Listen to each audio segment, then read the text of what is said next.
morning, good afternoon e good evening.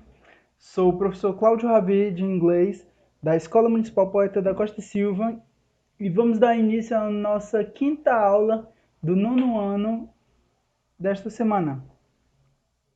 E o assunto será o past simple, que é o passado simples, ou simplesmente passado, se vocês preferirem. Tempo passado.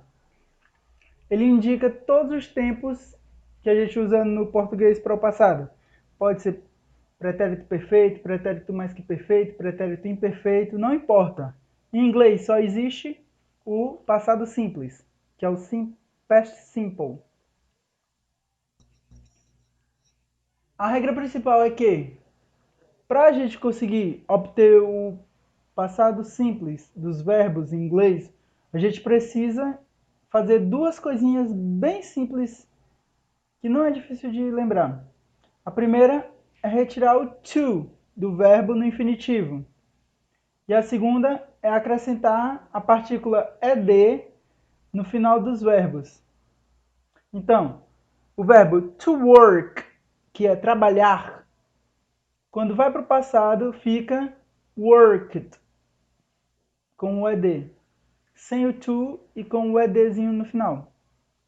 O verbo to play, que é o verbo brincar, tocar algum instrumento, ou reproduzir algum vídeo ou áudio, no passado vai ficar played. E o verbo to like, que é gostar ou curtir, fica liked.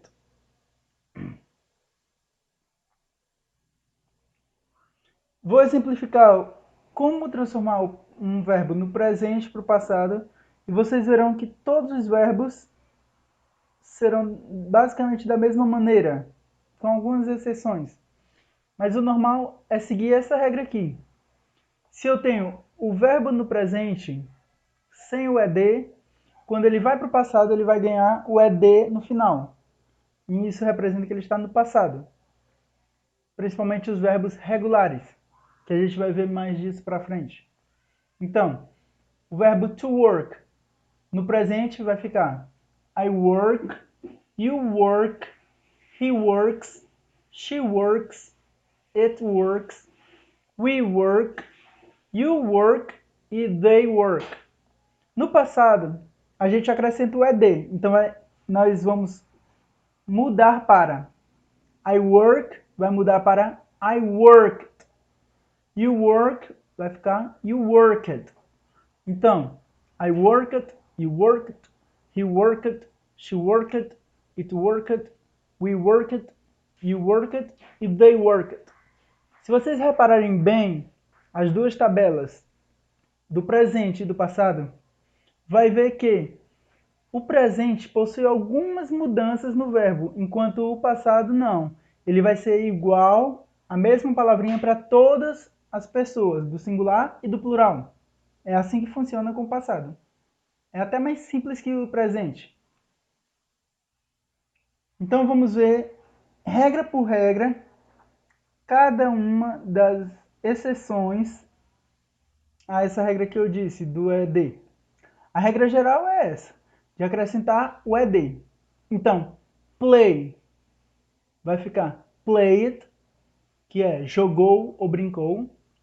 Work vai ficar worked, que é trabalhou. Walk vai ficar walked, que é caminhou. Watch vai ficar watched, assistiu. Help vai ficar helped, ajudou. Sempre acrescentando o ed. Agora vamos para as exceções.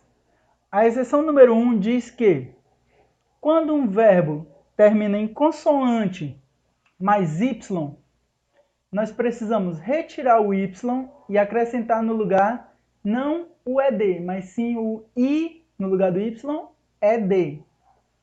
É como se você tivesse tirado o y e colocado um i, para aí só então colocar o ed normalmente.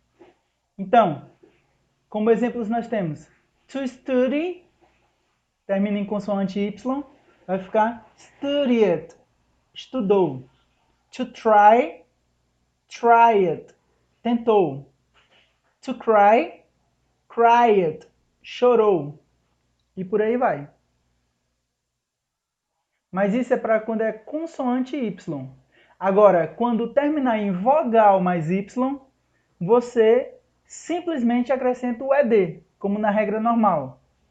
Então, to play vai ficar played, com Y mesmo. E não played, com I no lugar do Y. Porque a letra que vem antes do Y não é uma consoante, é uma vogal. No mesmo caso de to enjoy, vai ficar enjoyed e não enjoyed com I. E to obey, vai ficar obeyed e não obeyed com EI.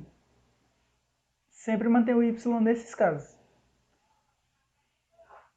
Segunda regra, são aquelas palavras, aqueles verbos terminados em E. Como eles já possuem o E no final, não precisa acrescentar o ED. Você acrescenta simplesmente o D e aí já forma o ED. To like, vai ficar liked. Não precisa botar um outro E e um D. Você botou só o D e já formou o passado, que significa gostou ou curtiu. To dance, vai ficar danced, que é o verbo dançou no passado. E o to change vai ficar changed, que é o mudou. Simples assim, acrescentar o D. Regra 3. Quando a sílaba final tônica não pode ser átona, tem que ser a sílaba tônica, sílaba forte, terminar em CVC, que é consoante mais vogal mais consoante, nessa ordem. Então a última consoante vai ser dobrada, ou seja, vai ser repetida, e aí sim vocês vão acrescentar o ED. Como exemplos nós temos to drop, que termina em R-O-P, consoante, vogal, consoante. Então vai ficar dropped, com 2 P's, porque repetiu a última letra e depois botou o ED. To stop, que é o parar, vai ficar stopped, com 2 P's também pelo mesmo motivo. Parou.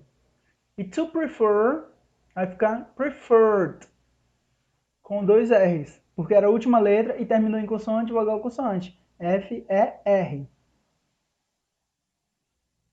Agora vamos para os exemplos, para facilitar mais essas explicações, não ficar tão só na teoria.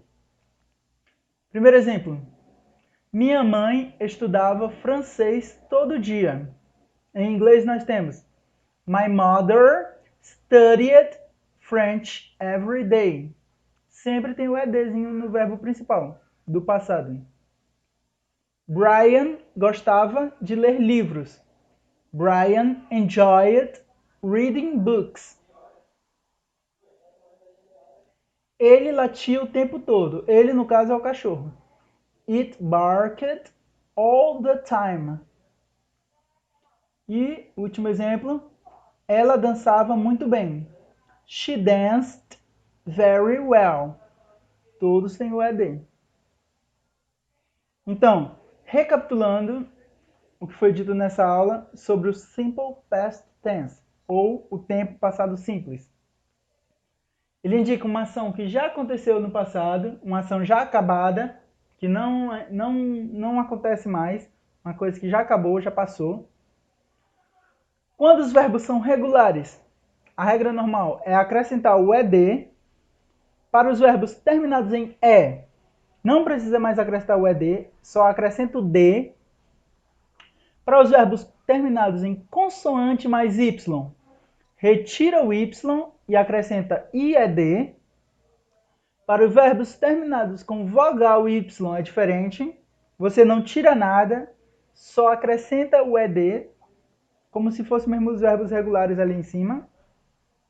E para os verbos terminados em consoante mais vogal mais consoante tônico, ou seja, forte, a sílaba tem que ser forte, você pode usar a regrinha do CVC.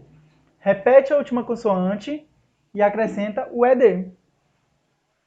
Goodbye. See you next time, people. Essa foi a nossa aula de hoje e até a próxima semana. Continuem os estudos e bola pra frente.